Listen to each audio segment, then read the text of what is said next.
melakukan fahsya, kejahatan, kalau hari ini kita masih terjebak oleh segala bentuk penderitaan, berarti refleksinya, jangan-jangan saya lebih banyak mengikuti diri palsu saya.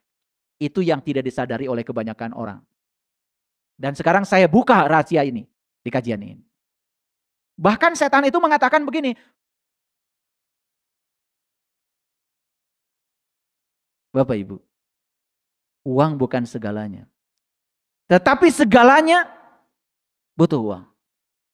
Jadi kalau kita mengabaikan itu, lucu.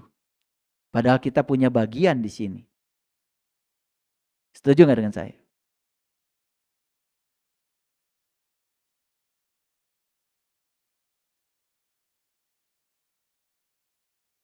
Hidup ini perlu kenyamanan nggak Bapak Ibu? Perlu. Kenyamanan perlu uang nggak Bapak Ibu? Perlu. Baju yang nyaman biasanya harganya lebih tinggi atau lebih rendah? Pakai baju yang nyaman atau yang gatal-gatal? Nyaman. Jadi masuk akal nggak kalau kita oleh Allah diberi bagian di sini? Ya? Oke. Jadi jangan percaya sama angan-angan kosong yang menjanjikan seolah-olah bagian kita bukan di sini. Ya. Oke, sampai sini? Oke, lanjut. Nah.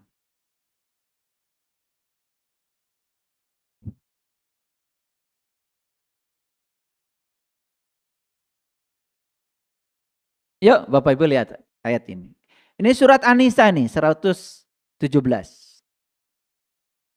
In yad'una min dunihi illa inasan. Wa in yad'una illa syaiton marida. Yang mereka seru selain Allah tidak lain hanyalah berhala. Dan mereka tidak lain hanyalah menyeru syaitan yang durhaka. Jadi di dalam bahasa Arab inasan itu artinya berhala. Lalu ayat selanjutnya An-Nisa 118. Yang dilaknati Allah dan setan itu mengatakan, aku pasti akan mengambil bagian tertentu dari hamba-hambamu. Jadi ayat ini mengajarkan kepada kita bahwa ya setan tadi sumber angan-angan kosong akan terus-menerus ya mempengaruhi kita sehingga kita percaya dengan angan-angan kosong itu. Di ayat yang ke-119, dan aku benar-benar akan menyesatkan mereka. Itu kata setan. Ingat ya, setan bukanlah entitas yang di luar diri kita. Siapa setan tadi? Ya, pikiran yang tidak terkendali oleh kesadaran. Setan itu wujud nyatanya adalah diri palsu kita sendiri. Setan itu adalah rahwana, si dasamuka. Ya, yaitu diri manusia yang kehilangan kesadaran. Clear sampai situ? Oke. Dan aku benar-benar akan menyesatkan mereka dan kubangkitkan angan-angan kosong pada mereka. Jadi Bapak Ibu, jangan-jangan selama ini kita ini tidak mengikuti Allah, lebih banyak mengikuti diri palsu kita. Lalu akibatnya apa? Akibatnya nampak ya. Tadi kalau yang menjanjikan kemiskinan, yang menjanjikan kejahatan, siapa? Setan. Yang menjanjikan keutamaan, yang menjanjikan pengampunan, siapa? Allah. Silakan Bapak Ibu. Lebih banyak di pengampunan dan keutamaan atau lebih banyak di kesusahan, penderitaan, kemiskinan, dan kejahatan? Di situ sebetulnya sederhana. Kalau saya belajar seperti itu Bapak Ibu. Apakah saya sudah mengikuti Allah atau jangan-jangan saya hanya mengikuti diri palsu saya? Hasilnya berbeda. Hasilnya berbeda. Jadi lihat aja hasilnya seperti apa. Kalau hari ini kita masih melakukan fahsya, kejahatan. Kalau hari ini kita masih terjebak oleh segala bentuk penderitaan. Berarti refleksinya, jangan-jangan saya lebih banyak mengikuti diri palsu saya. Itu yang tidak disadari oleh kebanyakan orang.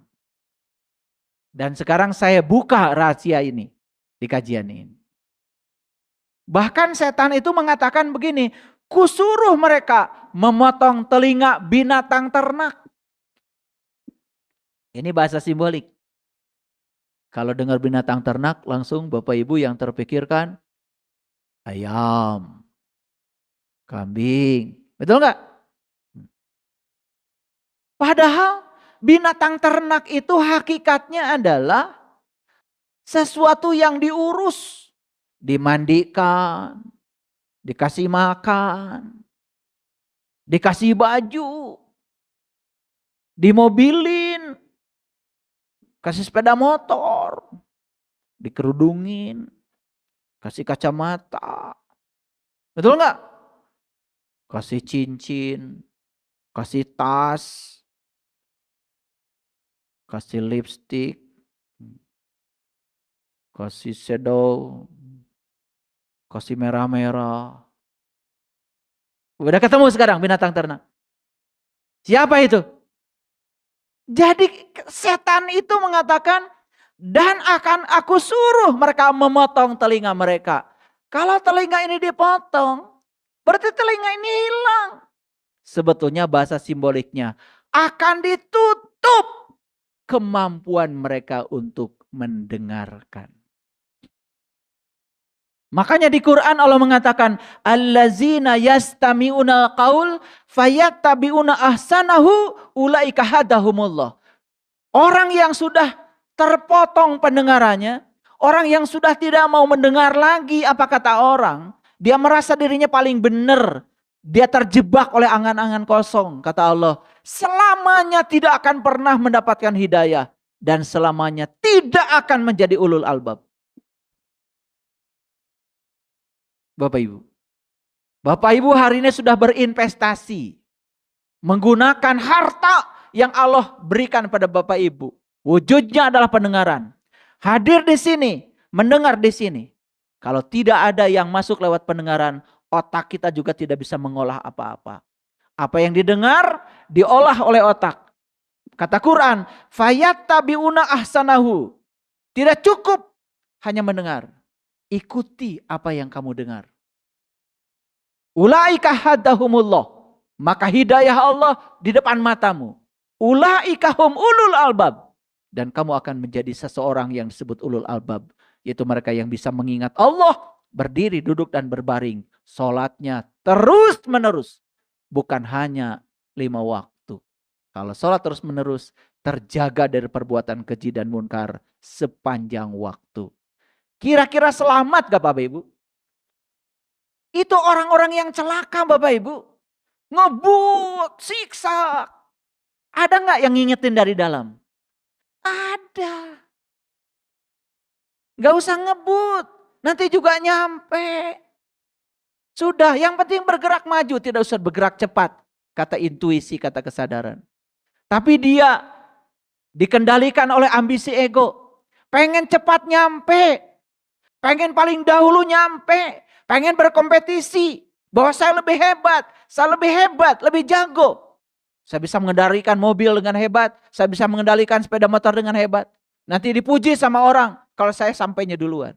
Itulah ego. Ego tidak suka sesuatu yang alami. Ego inginnya semua ingin lebih cepat.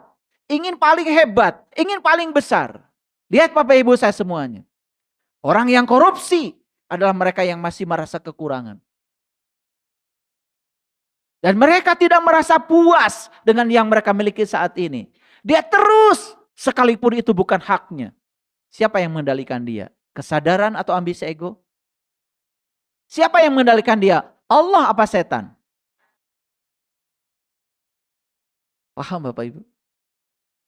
Jadi harusnya kalau semua manusia mendengarkan suara kebenaran, mendengarkan intuisi dalam dirinya, harusnya tidak ada manusia yang celaka. Harusnya semua manusia hidupnya selamat. Harusnya semua manusia hidupnya baik-baik saja.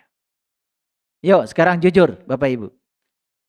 Ya, pernah nggak ada yang mengajak bisnis sama Bapak Ibu? Dan orang itu sekarang sudah berhasil. Dan Bapak Ibu masih jalan di tempat. Karena saat itu digoda oleh pikiran. Dan mengatakan, takut rugi. Saya mah cukup segini aja. Pernah? Silakan. Koreksi. Bapak Ibu dulu pernah mungkin satu kelas dengan teman-teman waktu SD.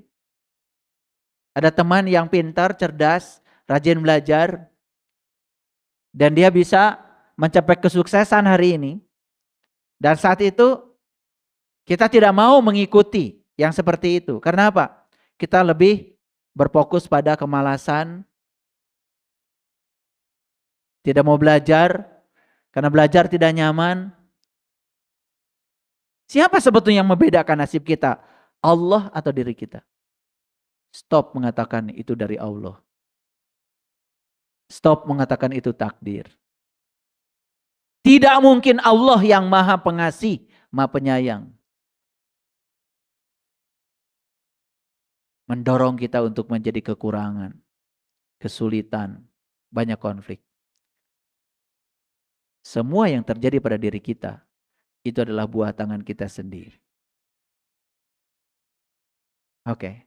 Apa yang diperintahkan oleh setan? Satu, kata setan, aku akan menyesatkan mereka. Dua, akan kubangkitkan angan-angan kosong. Tiga, akan kusuruh mereka memotong telinga mereka. Empat, akan aku suruh mereka mengubah ciptaan Allah.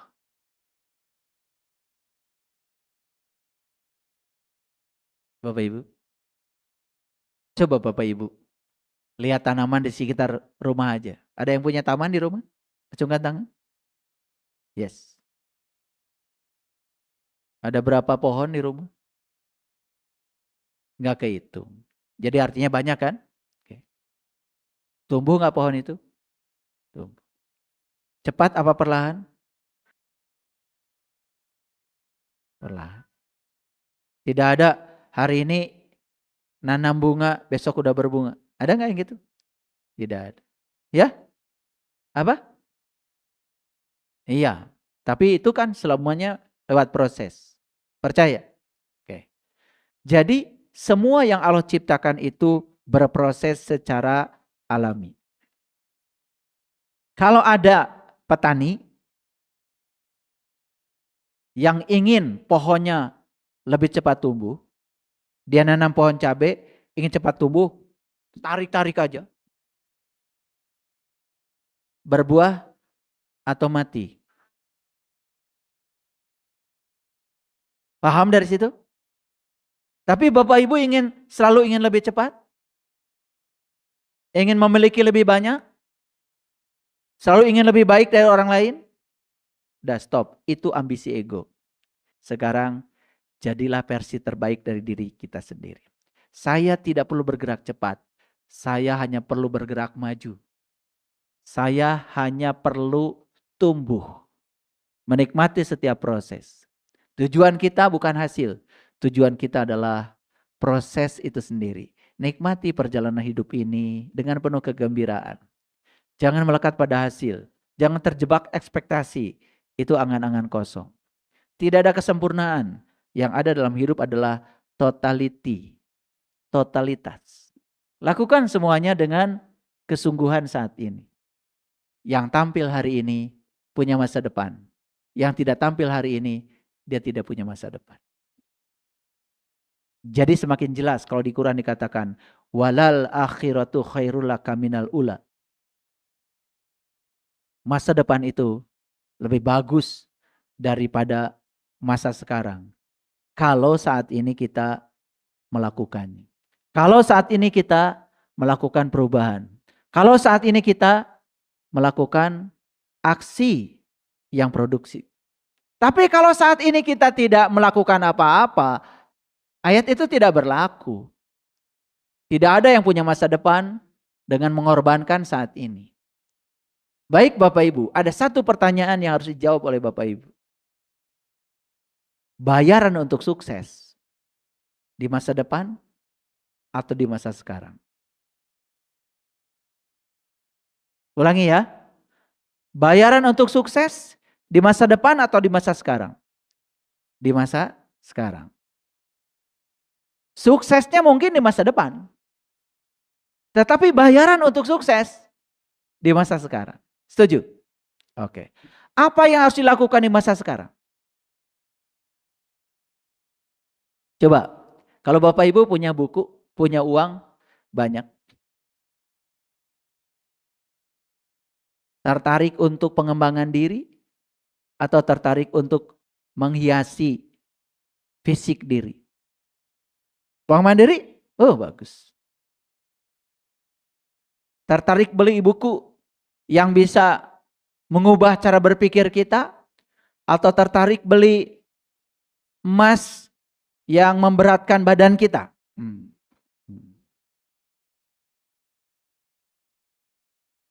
Coba sekarang Bapak Ibu hitung. Berkah yang Allah berikan itu berapa persen untuk dari sini ke atas dan berapa persen dari sini ke bawah? Barang hitung?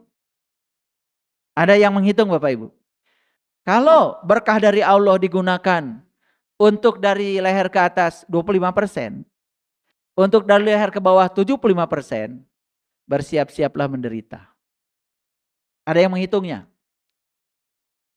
Hebat ya, bisa dihitung begitu persentasenya. Tapi kalau dia menggunakan berkah Allah dari sini ke atas 75%, dari sini ke bawah 25% saja, dia punya masa depan. Jadi jangan-jangan ya, walal akhiratu khairul laka minal ula itu buat mereka yang menggunakan dari leher ke atas 75%, leher ke bawah 25%. Silakan dicek. Ada yang tanya sama saya, kapan ya katanya saya kok bisa membuat kajian Al-Baqarah satu surat, kajian Al-Imran satu surat, kajian Al-Anfal satu surat, dan semua saya dokumentasikan direkam. Kapan ya waktunya? Sesibuk itu padahal saya ngajar. Saya juga ngasih pelatihan di mana-mana. Saya juga asesor. Saya juga peneliti. Saya cuma ditemani oleh tim IT ini. Saat saya membuat Al-Baqarah, Ali Imran, Al-Anfal, Al-An'am, sama sekali saya tidak berpikir tentang apa yang saya akan dapatkan. Saya cuma bilang sama tim IT, tolong merekam saya. Apa yang bisa saya lakukan hari ini, saya lakukan saja. Saya tidak mengira kalau apa yang saya rekam itu dulu, tahun 2005 itu saya lakukan. Sekarang banyak orang yang membelinya. Saya tidak mengira kalau sekarang banyak orang yang pesan dan menghargai karya saya itu. Dulu pada saat saya membuat, merekam aja, totalitas. Saya tidak berpikir apa-apa. Ternyata Bapak Ibu, sukses itu bukan dari tindakan yang besar dan dilakukan dalam waktu yang singkat. Sukses itu ternyata tindakan kecil-kecil yang dilakukan secara terus-menerus. Ada yang bertanya sama saya, kok saya masih sempat menulis buku-buku spiritual, saya masih membuat e-book, saya juga menulis buku-buku fisika untuk sekolah. Kapan waktunya? Kan waktu Bapak Ibu dengan saya sama, 24 jam. Saya masih sempat malam bangun untuk belajar Al-Quran, kitab suci saya, yang saya sangat banggakan ini. Gimana caranya? Pada waktu kita sama. Sebetulnya tidak ada yang perlu dilakukan besar-besar. Karena ternyata semua yang besar itu dilakukan dengan tindakan yang terus-menerus. Saya cuma belajar dari pohon. Kalau saya sore ini nanam pohon pisang, tugas saya cuma menanam aja. Dan yang menumbuhkan Allah. Apa yang dilakukan Allah? Allah tidak pernah tidur, tidak pernah ngantuk. Mengurus pohon pisang itu. Perlahan tapi pasti. Setelah beberapa bulan. Lalu menghasilkan buah pisang. Ternyata ya, alam semesta mengajarkan kepada kita lakukan sesuatu terus menerus. Jadilah orang yang bergerak maju. Tidak usah bergerak cepat. Ternyata pasti suatu saat hasilnya akan kita panen. Yuk Bapak Ibu, kalau mau berubah tidak usah menunggu besok. Berubah saja saat ini. Tidak usah perubahannya revolusi. Evolusi saja. Kemarin saya mengajarkan bagaimana kita dalam 1 minggu belajar untuk mengatakan kata-kata yang menguatkan. Sudah dipraktekkan? Saya pasti bisa, saya pasti mampu, saya bisa mengatasi rintangan sebesar apapun, saya pasti kuat. Jangan mengatakan kalimat-kalimat yang melemahkan diri kita. Sudah dilakukan? Bagaimana hasilnya? Mungkin kita tidak melihat sesuatu yang luar biasa 1 minggu ini. Gak apa-apa. Karena akar juga tumbuhnya ke tempat gelap. Tidak kelihatan dulu. Tapi tambah lagi 1 minggu lagi. Nanti berikutnya tambah lagi 1 minggu lagi. Akhirnya sepanjang waktu kita sudah terbiasa untuk mengatakan kata-kata yang menguatkan diri. Saya pantang untuk mengatakan kata-kata yang melemahkan diri saya. Saya pasti bisa. Saya pasti mampu. Dan saya cukup berbakat. Saya diberi kemampuan oleh Allah. Itu aja. Saya bersama Allah yang maha segalanya. Jadi tidak pernah meremehkan diri. Kalau kita sudah meremehkan diri kita, siapa akan menghargai kita kalau bukan kita sendiri? Yuk Bapak Ibu, mulai sekarang. Tanamkan tekad yang kuat di dalam diri. Ya. Jadi tidak usah cepat-cepat. Yang penting bergerak maju. Sekarang yang terakhir perhatikan Quran surat An-Nisa ini ayat 120. Setan itu memberikan janji-janji kepada mereka dan membangkitkan angan-angan kosong pada mereka. Padahal setan itu tidak menjanjikan apa-apa pada mereka selain tipuan belaka.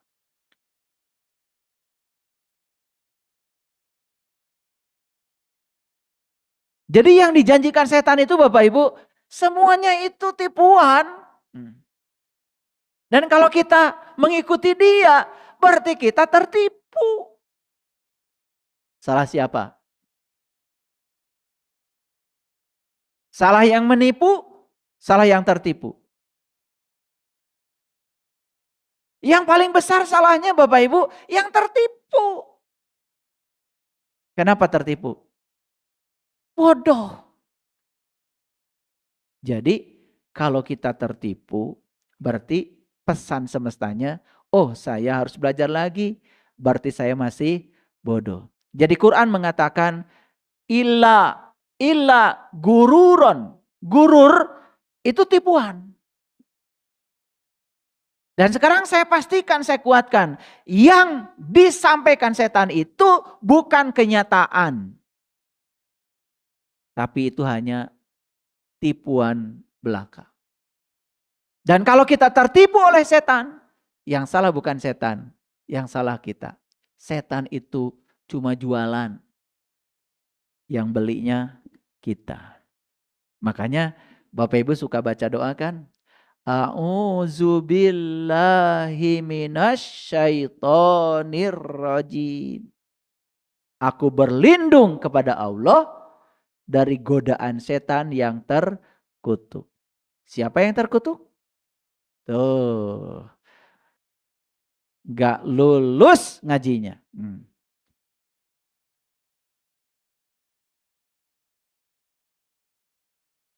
Ada orang jualan racun. Dibeli sama bapak ibu. Dan racunnya dimakan. Mati. Siapa yang terkutuk? Yang jualan, yang beli. Kan setan itu cuma jualan bapak ibu. Itu kalimat dibaca berulang-ulang bertahun-tahun gak ngerti-ngerti. Ulangi. A'udzubillahi minasyaitonirrajim. Aku berlindung kepada Allah dari godaan setan yang terkutuk. Siapa yang terkutuk?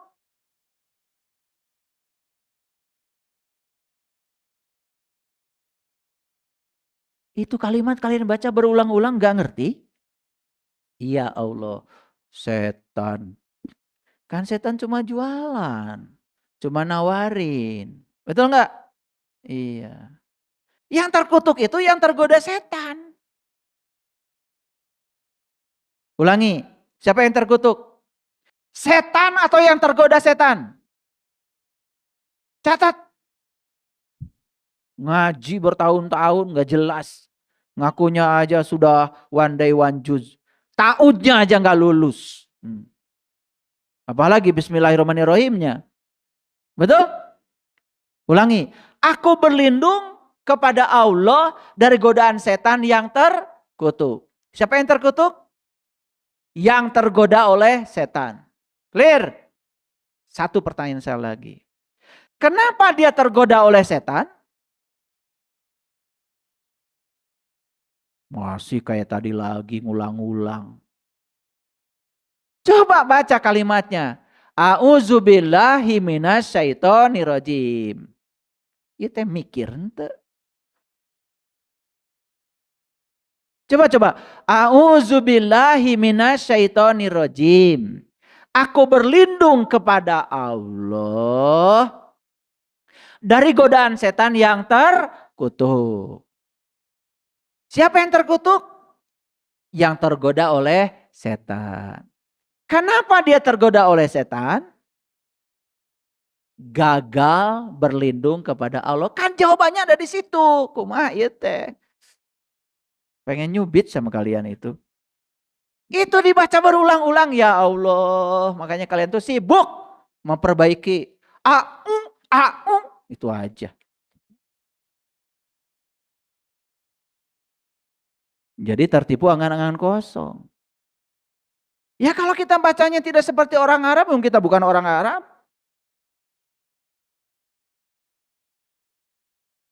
Tapi yang paling penting itu pesannya dari ta'ud itu.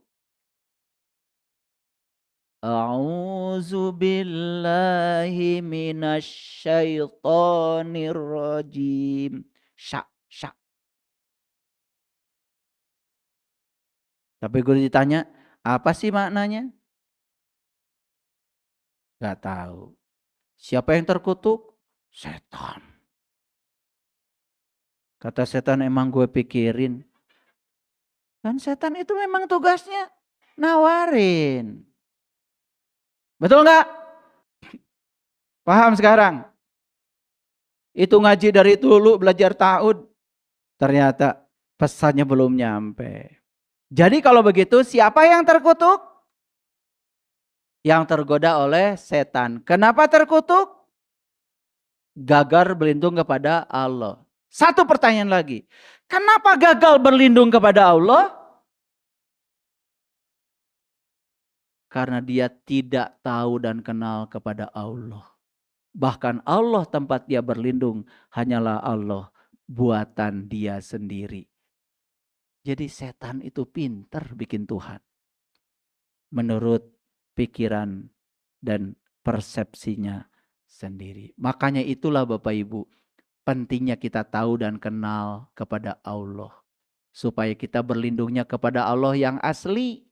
Bukan Allah yang buatan pikiran kita sendiri. Jadilah kita tidak akan tertipu oleh angan-angan kosong.